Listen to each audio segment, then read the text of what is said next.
ሰላም ጤና ይስጥልን ክቡራትና ክቡራን አዲስ ምንጭ ቤተሰቦች እንዴት ውላችኋል? እንዴት አምሽታችኋል? በያላችሁበት የከበረ ሰላምታችን ይድረሳችሁ። ዕለቱ መጋቢት 6 ቀን 2018 ነው። አሁን የደረሱንን ሰበር መረጃዎችና የዕለቱን አበይት ዜናዎች እናቀርብላችኋለን። ከመረጃዎቹ ጋር አብራችሁ ቆይታ የማደርገው የእናንተው ውብሸት ታየነኝ። ላይክና ሼር ያደረጋችሁ አብራችሁን እንድትቆዩ በአክብሮት ጠይቃለሁ። ክቡራትና ክቡራን በዛሬው ዕለት ከምናቀርባቸው ወሳኝ መረጃዎች የተወሰኑትን ጠቆም ለማድረግ ያክል ጽንፈኛ ቡድን በውድመት ድርጊቱ መቀጠሉና በዛሬው ዕለትም በምዕራብ በለሳ የፈጸመውን አስነዋሪ ድርጊት እናቀርባለን። በሌላ በኩል የሃይማኖት አባቶችን ማለት ነው ግድያ ለሀገር ማፍረስ እየተጠቀሙበት ያሉትን ጽንፈኛ ቡድኖች አስመልክቶ መረጃዎች አሉን። በሌላ በኩል የኦነግ ሸኔን ጉድ አንድ ቀደምት የቡድኑ አባል የነበረ ሰው የሚያጋራን ይኖራል። ይህንኑ ወደ አማርኛ ተርጉመን የምናቀርብላችሁ ይሆናል። ክቡራትና ክቡራን በሌላ በኩል አርሚ 70 የታድሶ ስልጠናውን አጠናቆ በዛሬው ዕለት የአቋም መግለጫውን አውጥቷል። እንዲሁም ደግሞ ዶክተር አብርሃም በላይ እውነታው መገለጥ አለበት በሚል በትግርኛ ያስተላለፉትን አንድ ወሳኝ መልእክት ወደ አማርኛ መልሰን ወደ እናንተ እናቀርባለን። ሁሉንም በተከታታይ እንድትመለከቱ በአክብሮት እንጠይቃለን። አብራችሁን ቆዩ። በቅርቡ በደብረ ታቦር በደልጊና መሰል ከተማዎች አሳቻ ሳትጠብቁ በመግባት ከፍተኛ ዝርፊያ፣ ግድያና የማህበረሰቡን የልማት ተቋማት በእሳት ያወደመው ጽንፈኛ የፋኖ ቡድን በዛሬው ዕለትም በምዕራብ በለሳ ወረዳ በመንግስት የልማት ተቋማት ላይ ከፍተኛ ውድመት ማድረሱን ያገኘነው መረጃ ያመለክታል። በማዕከላዊ ጎንደር ዞን ምዕራብ በለሳ ወረዳ ጽንፈኛ ቡድን በመንግስት ተቋማት ላይ ከፍተኛ የንብረት የቁሳቁስና የሰነድ ውድመት ማድረሱንና ዝርፊያ ፈጽሞ መፈርጠጡን የወረዳው አመራሮች ገልጸዋል። የወረዳው የብልጽግና ፓርቲ ቅርንጫፍ ጽህፈት ቤት ኃላፊ የሆኑት አቶ አብዩ ጫኔ እንደገለጹት በወረዳው ካሉ 28 የመንግስት የልማት ተቋማት መካከል 11 የልማት ተቋማት ላይ ከፍተኛ የቁሳቁስና የሰነድ ውድመት ያደረሰ ሲሆን በቀሪዎቹ ተቋማት ላይም ቀላልና መካከለኛ ጉዳት ደርሷል ብለዋል። ይህ ውድመትም ጽንፈኛ ቡድኑ በድጋሚ የህወሓትና የሻዕቢያ ተላላኪ መሆኑን በገሃድ ያሳየበት ነው ብለዋል። የምዕራብ በለሳ ወረዳ የብልጽግና ፓርቲ የፖለቲካ ዘርፍ ኃላፊ የሆኑት አቶ ቦጋለ ወልዴ በበኩላቸው ቡድኑ መጀመሪያ አካባቢ ለህዝብ ጥያቄ ቆማለሁ ሲል የነበረ ቢሆንም በተግባር ግን አሳቻ ሰዓት በመጠበቅ የህዝብ መገልገያ የሆኑ ተቋማትን ማውደሙን መቀጠሉ የቡድኑ ትክክለኛ ዓላማ ዘረፋና ጥፋት መሆኑን በገሃድ ያሳየ ሆኗል ብለዋል። ወደ ቀጣዮቹ መረጃዎቻችን ስንገባ የመስጂድ ኢማም የነበሩትን ሐጅ መሐመድ ዘይኑን የገደለው እርምጃ እንደተወሰደበት የደረሰ መረጃ ያመለክታል። በጎንደር ከተማ በአራዳ ክፍለ ከተማ ቅዳሜ ገበያ መስጂድ አካባቢ ግድያ ፈጽሞ ተሰውሮ የነበረው ተጠርጣሪ ከጸጥታ አካላት ጋር በፈጠረው ግጭት እርምጃ እንደተወሰደበት የጎንደር ከተማ ፖሊስ መምሪያ አስታውቋል። የካቲት 27 ቀን 2018 ከምሽቱ 3 ሰዓት ተኩል አካባቢ በአራዳ ክፍለ ከተማ ቅዳሜ ገበያ መስጂድ ፊት ለፊት ከሶላት ስግደት መልስ ወደ ቤታቸው በማምራት ላይ የነበሩት ሐጅ መሐመድ ዘይኑ ባልታወቁ የታጠቁ ግለሰቦች ግድያ ተፈጽሞባቸው እንደነበር ይታወሳል። በተመሳሳይ አሳዛኝ ዜና የወልዲያ ደብረ ሰላም መድኃኔዓለም ካቴድራል የደብር አስተዳዳሪ በነበሩት መልአከ ምህረት አባይን አለማማረ ሞት ዙሪያ የከተማ አስተዳደሩ ፖሊስ መምሪያ ማብራሪያ ሰጥቷል። መጋቢት 4 ቀን 2018 በግምት ከምሽቱ 3 ሰዓት ላይ ማንነታቸው ባልታወቁ የታጠቁ አካላት ግድያ የተፈጸመባቸውን መልአከ ምህረት አባይን አለማማረን አስመልክቶ የከተማ አስተዳደሩ ፖሊስ መምሪያ ማብራሪያ ሰጥቷል።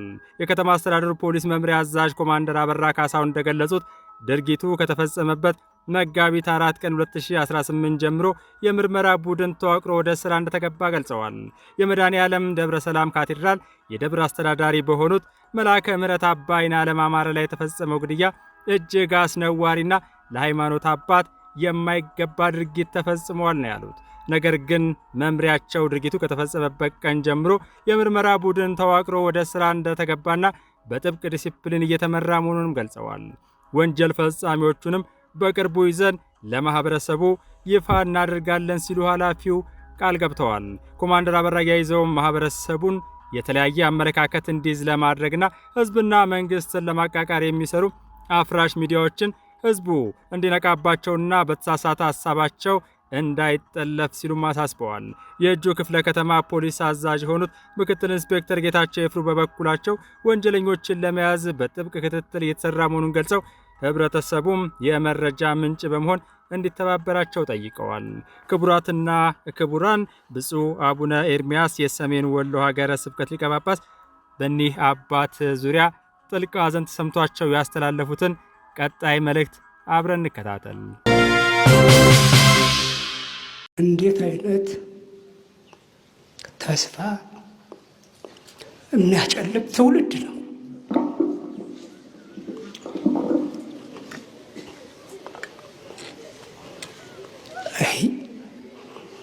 እንዴት አድርገን እናገልግል? እንዴት አድርገን ይህን አካባቢ እንለውጠው? ስራ አጥተው እኮ አልነበረም ያመጣዋቸው። የሚበሉት አጥተው አልነበረም ያመጣዋቸው።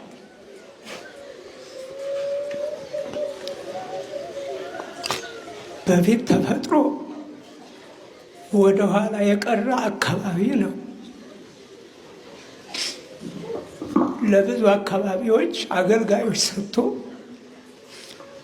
ያለ አገልጋይ ያለ አካባቢ ነው እና አገልግል ብዬ ጠራኋቸው።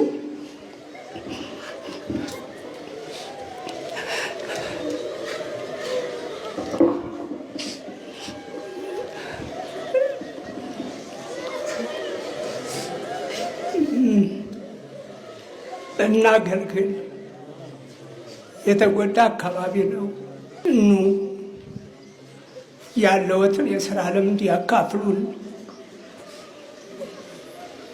አካላዊ አእምሯዊ ጉልበትዎትን ሰጥተው ያገልግሉ። ፊደል የቆጠሩበት አካባቢ ነው። እንዲያነቡ እንዲጽፉ ያደረገዎት አካባቢ ነው። አምላክዎትን እግዚአብሔርን ያወቁበት አካባቢ ነው።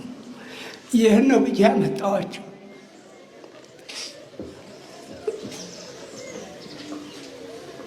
ከዚህ ዓላማ ውጭ ሌላ ስራ አልነበራቸው። ታውቃላችሁ፣ ካህናቱ፣ የሰበካ ጉባኤ አባላት ታውቃላችሁ፣ አባ ይናለም ሳንቲም አጉዳይ አልነበሩ። አይዘረፍ፣ አሰራርን ጠብቆ ይግባ ይውጣ የሚሉ አባ ይናለም ከሰው ጋር ከተጋጩ በስርዓተ ቤተ ክርስቲያን ጉዳይ ታውቃላችሁ። ካህናቱ እሳቸው ከመጡ የቤተ መቅደሱ ክብር እንዴት እንደነበር። ሰው ራሱን ይበላል ወገኖች? ሰው ራሱን ይበላል ወይ? ራሳችን ነው የበላ ነው። ብዙ ጊዜ እኮ ይዛታል። በእኔም አብረው በሚሰሩ እውነት አልመሰለኝም እንጂ ልክ አቅዳችሁ ራሳችሁን የምትበሉ ናችሁ። አዘንኩ በጣም። ከቤተ ክርስቲያን ግቢ ከበዓታቸው መቼስ እንደነገራችሁን በጥይት ነው የተገደሉት። ጥይት ጩኋል።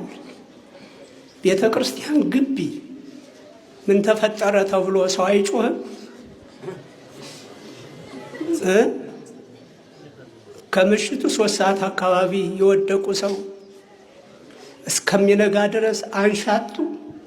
ምንስ ድፍረት ነው? ይሄን ያክል ምን አይነት ድፍረት ነው ወገኖች? ቤተ ክርስቲያን ከሱ ጭካኔስ ጥይት ሲጮህ ያልገቡት ሰዎች ጭካኔ አሳዘነኝ። ከገደሏቸው ሰዎች ይልቅ ጥይት ጩህ። ግቢው ላይ ሰው የለም ወገኖች፣ ዙሪያው ላይ ሰው የለም። የሞቱት መነኩሴ ናቸው ተብሎ ይሆን? የሁላችንንም ልብ የሰበረው ይሄ ነው። እንዲህ ሲሆን ግን እንዴት ይሆን የምናገለግለው? በወገኔ ፍርሃት፣ በአህዛብ ፍርሃት፣ በከተማ ፍርሃት፣ በበረሃ ፍርሃት፣ በባህር ፍርሃት አለ ቅዱስ ጳውሎስ። ማርች 13 ቀን 2026 ነው። ሰላም ለእናንተ ይሁን፣ ረህመቱና በረከቱም ለእናንተ ይሁን። ረመዳን የተባረከውን አንድ የሚያሳዝን ታሪክ ነው ዛሬ የምነግራችሁ። ዮሐንስ ወልጅራ የተባለ ሰው የአምቦ ከተማ ተወላጅ የሆነ ነው የምነግራችሁ። ሼር አድርጉ፣ ላይክ አድርጉ ከተመቻችሁ። ካልተመቻችሁ ችግር የለም ተውት። 2016 እንደ ፈረንጆቹ ብርጋዴር ጀነራል ከማል ገልቹ ወደ ኤርትራ ሲመጡ ነው የታሰሩት። በአጠቃላይ የሞት ፍርድ የሚጠብቁ 42 ጨምሮ ሁሉንም ነፃ እንዲወጡ ሆነ።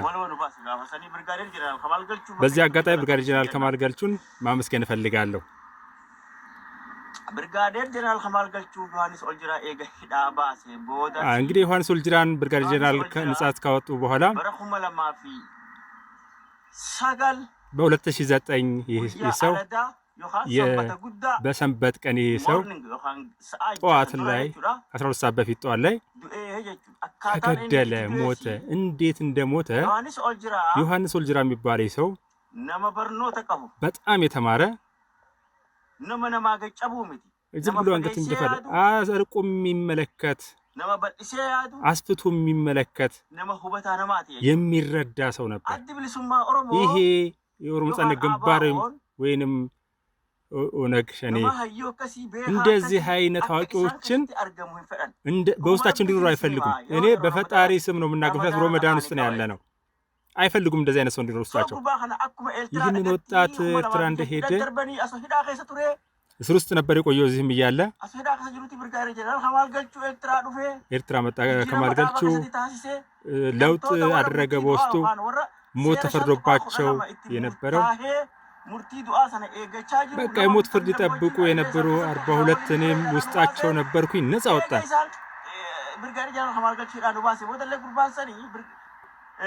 ዮሐንስ ወልጅራ በረኩመ ለማፊ ሰገል በ2009 በዚህ ቀን በሰንበት ቀን ላይ እውቀት ስላለው አስተዋይ ስለሆነ አዋቂ ስለሆነ የማዋሽ ሰው በመሆኑ ይህን ደግሞ ለማን ለማዋሸት አይደለም፣ ለነገው አርቆ የሚያስተውል የተማረ ሰው ነበር።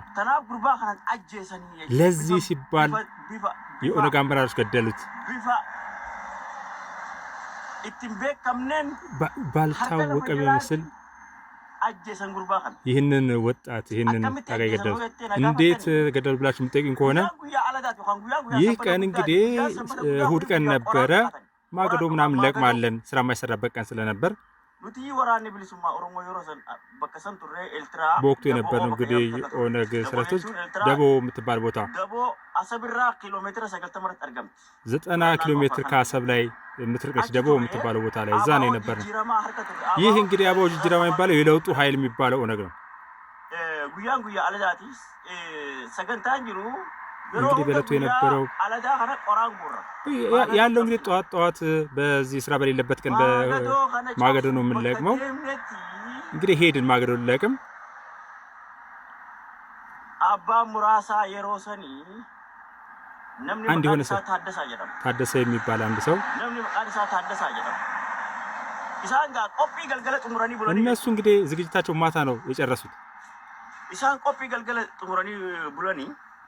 ሊገሉት እንግዲህ ማታ ተነጋግረው ዮሐንስ ወልጅራ እንዴት መግደል እንዳለባቸው ማታ ነው ተወያይተው ጨርሰዋል። ስለዚህ በዚህ ማለዳ እንግዲህ በሰንበት ቀን ማለዳ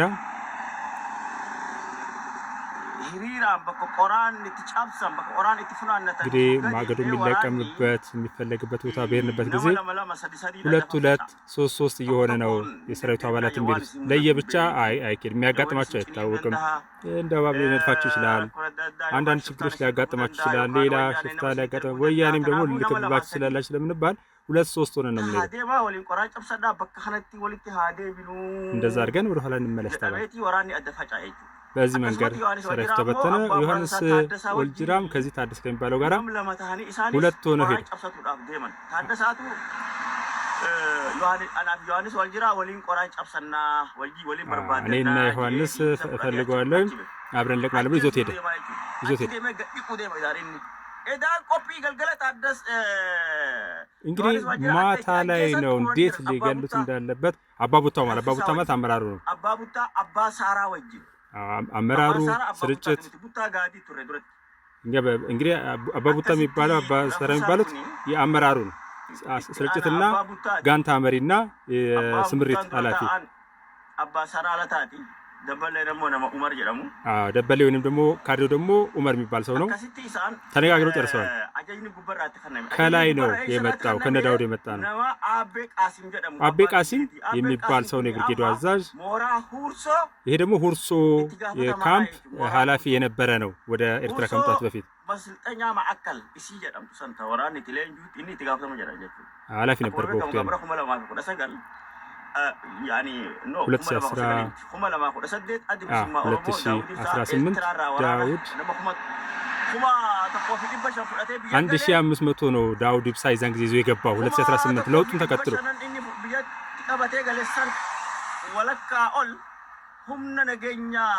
እንግዲህ ከየክልሉ ሁምነ ነገኛ ሆኖ የኦሮሚያ የሰላም አካል ሆኖ የኦሮሚያ ሆኖ ሲገቡ ስለዚህ ቃሲምም ኃላፊ ሆኖ ቀጠለ።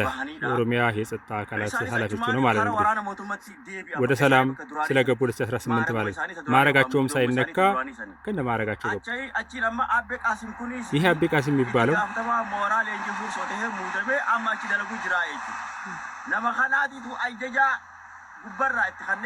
ከላይ በመዋቅሩ መሰረት ቁልቁል ወርዶለት እንዲገደል ዮሐንስ ወልጅራ የአምቦ ወጣት ተመካክረው እንዴት አድርገው እንደሚገሉት በዚህ የሰንበት ቀን ማገዶ ለቀማ በተሄደበት ቀን እንዲገደል አደረጉት። እንግዲህ እኛ እንጨት ለቅመን ተሰባስበን ተቆጣጥረን ማን ቀረ ማን ጎደለ ብለን ተሸክመን እንገባለን። አንድ ሰው ከጎደለ አንገባም። ማን ቀረ እንዳለ ይህ ታደሰ የሚባለው እንግዲህ አብሮ ገሎ ከመጣ በኋላ የታደሰ የሚባለው አብሮ ይጠብቀዋል። ልክ ዮሐንስ ወልጅራን የት አለ? አልመጣም እንዴ? የዮሐንስ ወልጅራ ሴሉ ማን ነው? ካቻ የሚባል ሰው ነው ያለው። ካቻ እስኪ ሂድና ፈለግ አድርገው ብለው አይ አጣሁት ብሎ ተመለሰ። ለማስመሰል ማለት ነው። በቃ እንግዲህ በረሃ ነው፣ ሙቀቱም እየበዛ ነው፣ ፀሐዩም እየጠነከረች ነው። ስለዚህ አንድ ሰው እዚህ ቀርቶ ዮሐንስ ወልጅራን ይዞ ይምጣ ብሎ እናንተ ግቡ ተሰልፋችሁ ብሎ ታደሰ የሚባለው ሰው ከአባቡታው ጋር አመራር ጋር ቀር እኛ እርሳችን ገልተን ጥቂት ቆይተን ደም በደም የሆነ የዮሐንስ ወልጅራን ልብስ ይዘው መጥቶ ምን አሉ? ዮሐንስ ወልጅራ ጠፍቶ ሊሄድ ሲል ሊያመልጥ ሲል የኤርትራ ሰራዊት ቁም እያለ ሲለው እምቢ ብሎ ሲሸሽ በጥይት ተኩሰው መቱት ብሎ ነገሩን። መጋቢት 5 2018 የአርሚ 70 በዲዳር ሂደት ያለፉ የቀድሞ ተዋጊዎች የአቋም መግለጫ ሰነድ። ከላይ በርዕሱ ለመግለጽ እንደተሞከረው እኛ የአርሚ 70 ነባር አባላታት እንደሚታወቀው ከዚህ በመከላከያ ሰራዊት በተለያዩ ክፍሎች በተለያዩ ስራ ዘርፎች ለብዙ ዓመታት አገራችን በታማኝነትና በቁርጠኝነት ለብዙ ዓመታት ስናገለግል ቆይተን ሀገሪቷ በሰጠችን ወርቃማ ዕድል ተጠቅመን ወደ ሱዳን ሀገር በሰላም አስከባሪ ግዳጅ ተሰማርተን በዓለም አቀፍ ግዳጅ የሰላም አምባሳደር ሆነን ግዳጃችንን በብቃት ፈጽመናል።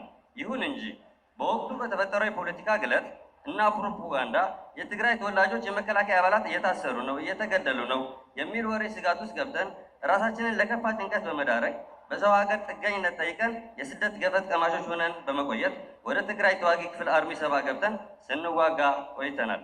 ይሁን እንጂ መንግስት ባቀረበው የሰላም ጥሪ የሱዳን ድንበር አቋርጠን ወደ እናት ሀገራችን በመምጣት የዚህ እድል ተቋዳሾች ለመሆን ችለናል። በዚህም አጋጣሚ መንግስታችን ለወሰደው ቁርጠኛ የሰላም አቋም ምስጋናችንን ለማቅረብ እንወዳለን። ከዚህም በመነሳት የሚከተሉትን የጋራ አቋም መግለጫ አውጥተናል። አንደኛ፣ በማንኛውም መስፈርት ጦርነት ጥቅም ኖሮት አያውቅም። የሰው ሕይወት ይቀጥፋል፣ የአንዲት ሀገር ኢኮኖሚ ያቃውሳል።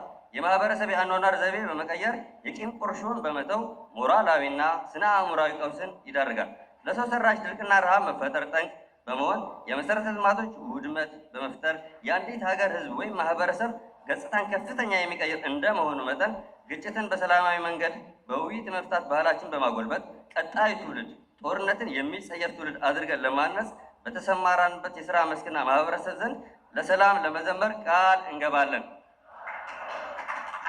ሁለተኛ፣ ሰላም ለሀገር ግንባታ፣ ለእድገት፣ ለስልጣኔና ዋነኛ መሰረት በመሆኑ የሰው ልጅ በሰላም መጥቶ በሰላም እንዲገባ ሁሉም ብሔር ብሔረሰቦች በእኩልና በነፃ ሀሳባቸውን እንዲያራምዱ፣ እንዲከባበሩና በጋራ ተደጋግፈው እንዲቆሙ ዋነኛ ቁልፍ መሳሪያ ነው።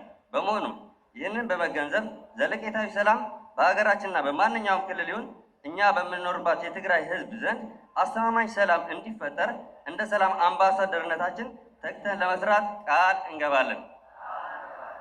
ሶስተኛ፣ የሀሳብ ልዩነቶችን በሚከሰቱበት ወቅት ልዩነታችንን እንደ አንድ የለውጥ መንገድ በመውሰድ አሳታፊና ዲሞክራሲያዊ በሆነ መንገድ ነገሮችን በአንክሮ በመረዳትና አመክንያዊ ሀሳቦችን በማስታረቅ ወደ አንድ የጋራ የሆነ አረዳድ በማምጣት በውይይትና በስምምነት የመፍታት ልምዳችንን ለመላበስና ለማሳደግ ያለሰለሰ ጥረት ለማድረግ ቃል እንገባለን።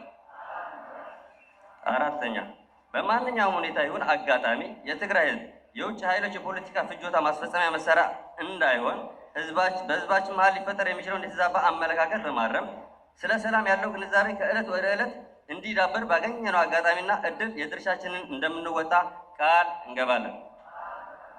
አምስተኛ፣ የተለያዩ የፖለቲካ አመራሮች የግል ፍላጎት ሲባል ብሔራዊ ይሁን ሀገራዊ ጥቅሞች ላይ ጉዳት እንዳይደርስ የበኩላችንን ድርሻ በመወጣትና አላስፈላጊ ግጭት ውስጥ ገብተን አላስፈላጊ መስዋዕትነት ላለመክፈል ከወዲሁ ግጭትን ለማስቀረትና በዚህ ረገድ የተሳሳተ አረዳድም ወይም ወገኝተኝነት ለተጠናወተባቸው ወገኖች ስለ ሰላም በመስበክ በሰላማዊ መንገድ ማንኛውም ጥያቄ ለሚመለከተው አካል እንዲያቀርቡ አቅማችንን አሟጠን ለመስራት ቃል እንገባለን። ሰባተኛ፣ ዲዲአር እንደሚታወቀው በትግራይ ክልል ውስጥ ለ5 ወራት ገደማ ተቋርጦ የቆየ ቢሆንም መንግስት ጥያቄያችንን ተቀብሎ እኛም በለስ ቀንቶን የዚህ እድል ተጠቃሚዎች ልንሆን በቅተናል።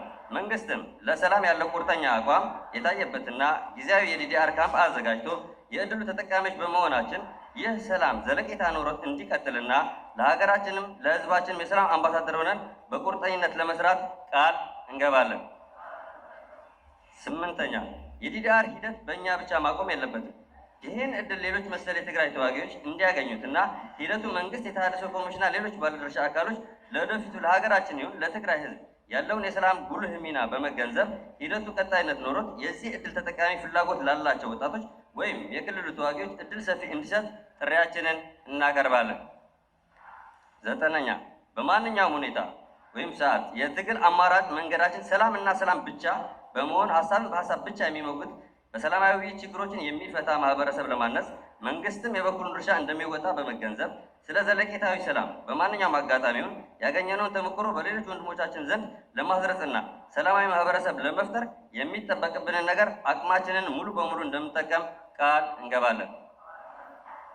አስረኛ፣ ጸብ አጫሪ ንግግሮች በመንግስት አካላት ይሁን በክልላችን አመራሮች ሲፈጠር የጥላቻ ንግግሮቹን በማውገዝ ስለ ሰላም ብቻ በመዘመር የሰላም አየር ወይም የሰላም ወሬ እንዲወራ ስለ ሰላም ጥቅም ሳንሰለች በምንኖርበት ማህበረሰብ ዘንድ አበክረን ለመስራት ቃል እንገባለን።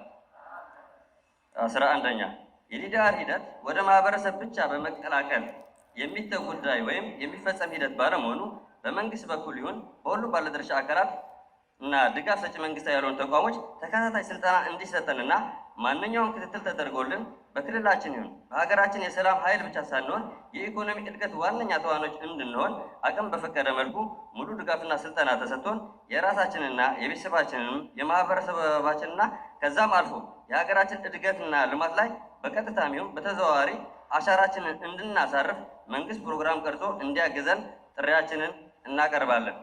አመሰግናለሁ። መጋቢት 5 2018 አዋሽ አርባ። መጀመሪያ ንምንታይና ሐሚምና ከም ሀገር ሐሚምና በመጀመሪያ ምንድነው ህመማችን እንደ ሀገር በተለይም በትግራይ ምንድነው ህመማችን የሚለውን ማወቅ በጣም ወሳኝ ነው። ህመሙ ካልታወቀ መድኃኒቱን ለማግኘት ከባድ ነው ይባላልና በሀገራችን ያለው ህመም መሰረቱ በተለይ ደግሞ ወደኛ ስንሄድ ወደ ትግራይ ያለው ችግሩ መሰረት እንደምታስታውሱት ቀደም ሲል በነበረው የታጋዮች ጉዞ 83 መንግስት ምስረታ ወይንም ደግሞ የአዲስ አበባን ሲቆጣጠሩ ከዛ ከ1985 ጀምሮ የነበረው አካሄድ ሁሉም ሰው እንደሚያውቀው ሁሉ እናንተ ደግሞ ወጣቶች ሁሉ ስለነበራችሁ በደንብ ታስታውሳላችሁ። ያሁንን ሁሉ መስዋዕትነት የከፈሉትን ወጣቶች ታጋዮችን በመርሳት የቆሰለውን የቆረጠውን ብዙ ነገር ሆኖ ረስቶን ዛንጥሎ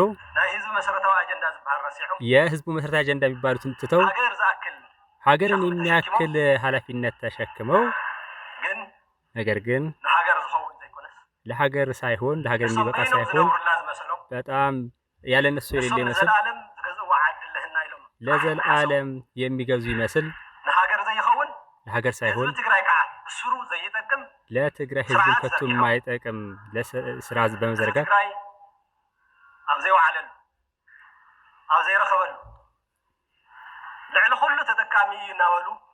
አሁን እንግዲህ 30 ዓመት ሙሉ የትግራይ ህዝብ እንደተጠቀመ ብዙ ነገር እንዳገኘ ነገር ግን ድህነቱን ተሸክሞ እርዳታ የሚቀበል ማህበረሰብ ሆኖ ሳለ ትግራዋይ ወርቅ በወርቅ የሆነ አስመስለው ይህ ነገር እንዲፈጠር አስመስለው እነሱ እየዘረፉ ቤተሰቦቻቸውን እያበለጸጉ የትግራይን ህዝብ እያደኸዩ ይህንን አይነት አስተሳሰብና አመለካከት ድርጊት በመላው ኢትዮጵያ በማስፋፋት ችግር አበዙ፣ ህመም አበዙ፣ ችግር አበዙ። እንዲህ ያደረጉ የመጡ በመሆኑ ይሄ ነው የህመሙ መሰረት። ይሄ መታወቅ አለበት። አሁን ያለውን ግጭት ወይንም በተመለከተ ይሄው ነው መሰረቱ፣ ይሄው ነው አሁን የተፈጠረው ችግር። ህገ መንግስቱን በተመለከተ ሁሉም ማንሳት ባይሆንም በተወሰነ አካላት ህገ መንግስቱን ተቀብሎ በሚቀጥል ስርዓተ መሰረት አፈጻጸም በተመለከተ ደግሞ እንደዚሁም ወንጀልን የሚፈጽሙ አተገባበሩን አበላሽተው በስህተት ሄዱብን ኮርነር ክንከውንን ክንጽላን ዝገበረ ጉዕዞ ፈጢሮም ላዮም ሄዶም ዘምሳት ይሄንን አጠቃላይ በህገ መንግስትና በህግ ሽፋን አድርገው ሲሄዱ የነበረው ነገር በሙሉ ይሄ ነው ሲሆን የነበረው። መቼም ህዝብ ከፍቶት ነበር፣ ተጨቁኖ ነበረ። ለውጥ ሲመጣ ተስፋ አድርጎ ነበር። ለውጥ የድለና ይሉ ዝኸይድ እዚ አይረብሕን ትግራይ ህዝብ ግን ሁኔታውን ከተመለከተ በኋላ አይ ይሄ ነገር አያዋጣንም፣ እንደ ትግራይ አያስኬደንም፣ ንሕና ከም ሀገርና በሐዋር ኮይና ፍትሐዊ እኛ እንደ ሀገር ከሁለንተናዊ በጋራ የምንጋራበት ሰላማዊ የሆነ ኑሮ የምንኖርበት ትምህርት ተመርቶ የተመር የሚቀጥሉበት እንደዛ ነበር ህዝቡ ግን የጠየቀው። በኋላ ይሁንና የትግራይ አካሄድ ግን ጥፋትና መከራን ብቻ ነው ያመጣው። ይህ ነው በሁሉም የሀገራችን ማዕከላት አካባቢዎች የተንጸባረቀው ችግር መሰረት። ይሄንን ነጥትን ማፈን ነበር። ይሄንን የሚቃወሙትን አሁን የሚሉትንም የማድረግ ነገር በስፋት ይታይ ነበር።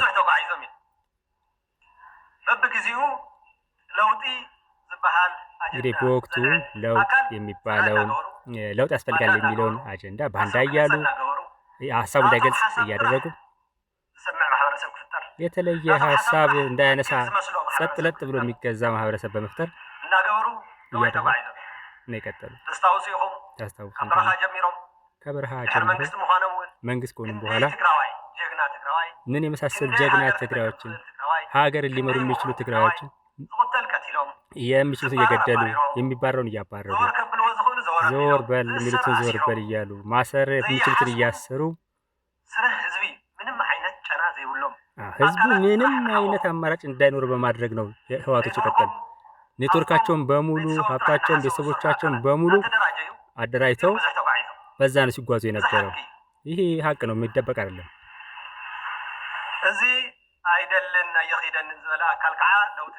ይህ አይደለም ያስፈልገን ለውጥ ያስፈልገናል የሚል ሀሳብ የሚያመጣ ካለ በማፈን እያሰሩ ብዙ ነገር እያደረጉ በነበረ ሁኔታ ነው እንደ ሀገር ለውጥ የመጣ። ለውጥ ሲመጣ ደግሞ ንሶም ዋላ ሕማቅ ተሰርሑ ሕማቅ ዝሰርሑ አካላት ህዝቢ ትግራይ ሕማቅ አይሰርሕን፣ መንእሰይ ትግራይ ሕማቅ አይሰርሕን፣ ኩሉ ማሕበረሰብና ከምኡ ሕማቅ አይሰርሕን። ይህ ለውጥ ሲመጣ የትግራይ ወጣቶች የትግራይ እናቶች ምንም የማያደርጉትም ጥቂት የሆኑ በቲፒኤልኤፍ ውስጥ የነበሩ ጽንፈኛ አመራሮች ብቻ ይህንን ለውጥ በመቃወም ብዙ ነገር አድርጓል። ይህ ምንም መደባበቅ አያስፈልግም። ጸገም ክሽፍኑ መንእሰይና ሽፋን እናገበሩ። ይህ ችግሩ ምንድነው? ወጣቶች ሽፋን በማድረግ የትግራይን ህዝብ ሽፋን በማድረግ ብዙ ሰጥቷል። ብዙ ሰራዊቱም የለውጡ አካል ሆኖ ሲል ነበር። የህዝቡም የለውጡ አካል ሆኖ ይቀጥል። ነገር ግን እረፉ ተባሉ የማይሆን ነገር ሲያደርጉ ይህ ለውጥ ያስፈልጋል። የሄዳችሁ ያላችሁበት አካል ትክክል አይደለም ተብለው ተነግሯቸው ነበር። ብዙ ተብሏል። በተለያዩ መንገዶች በፖለቲካ በሃይማኖት መንገድ በእናቶች እና በአዋቂዎች ተነግሯቸዋል። ተው ይሄ አካሄድ ትክክል አይደለም። በግልም የተነገራቸው አሉ። በእርግጥ ነገር ግን ከጉዟቸው ወደ ኋላ ማለት አልፈለጉም።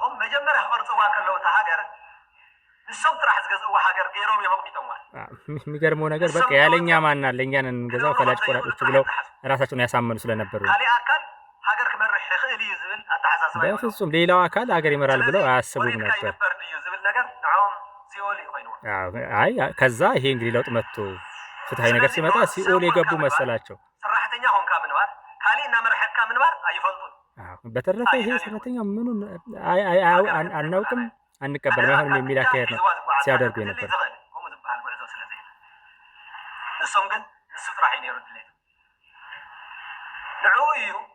ወደ አሁን እንግዲህ ወደ ነገር ስንመጣ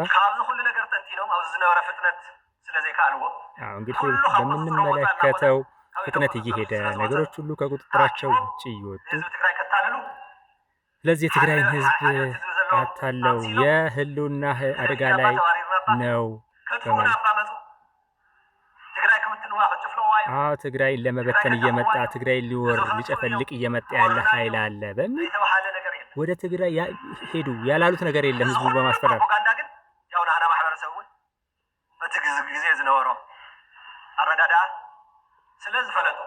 እንግዲህ በእርግጥ ይሄንን እንግዲህ በሂደት እየተረዳ ሄደ። ምክንያቱም ሁል ጊዜ ይዘው የሚሄዱት ልትጠፋ ነው ልትወድ ነው። ምን ያድርጉ እነሱ? ሚዲያ አልነበረም፣ ጋዜጣ አልነበረም፣ ፖለቲካ ፓርቲዎች አልነበሩም። ትግራይን አፍነው ከ83 ጀምሮ ሲሄዱ 83 ላይ 85 ላይ ጥለውት ከመጡት በኋላ እንደገና አሁን ሄደው ሲሸነፉ ተመሳሳይ አስተሳሰብ ተመሳሳይ ቋንቋ ተመሳሳይ ንግግር መናገር ጀመሩ። ህዝቡ ከሄደው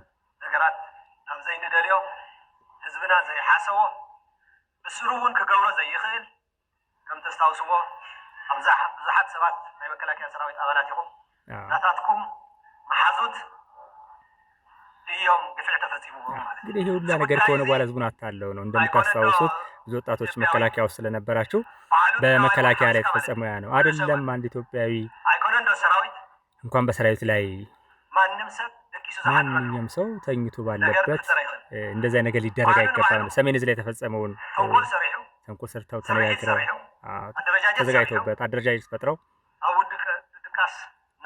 በእኩለ ሌሊት ተኝተው በነበረበት ነው በመከላከያ ሰራዊት ላይ ግፍ የፈጸሙት። የሚገለውትን ገለው የሚጨፍጡትን ጨፍጥፈው የሚያግቱትን አግተው የሞተው ሞቶ የተረፈው ተርፎ ሀገር እንደሚቀጥል ደግሞ ስለተረዱ ነው። አሁን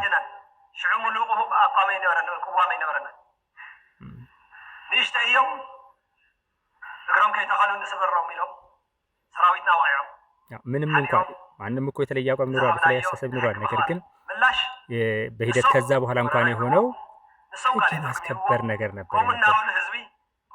ናሸፈኑ መንእሰይና ህዝብና ሃፍትና ኩሉ ኸዓኒ ክንደይ ማሓዝትና ክንደይ ቤተሰብና ከምዝሳና ሕድሕድ ትግራዋይ ይፈልጥ። እንግዲህ ከዛ በኋላ የሆነውን ነገር ነው ከህልውና ዘመቻ ወቅት የተደረገው በወጣቱ በማህበረሰቡ በምን ላይ የሆነው ነገር ህግ ማስከበር ጋር በተያያዘ ይሄ ነው።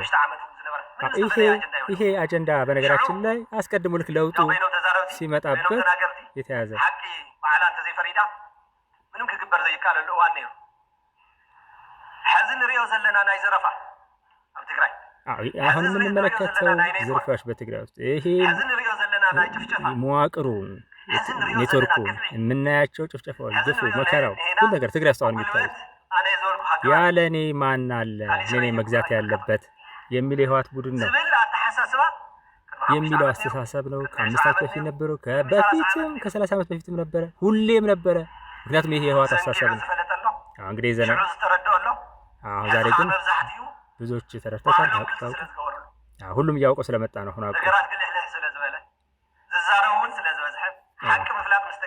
አሁን እንግዲህ ሁሉም እየተናገረ ስለመጣና እውነታው መታወቅ ስለተጀመረ ነው ይሄ ሁሉ ነገር የሆነው የሚል ነው።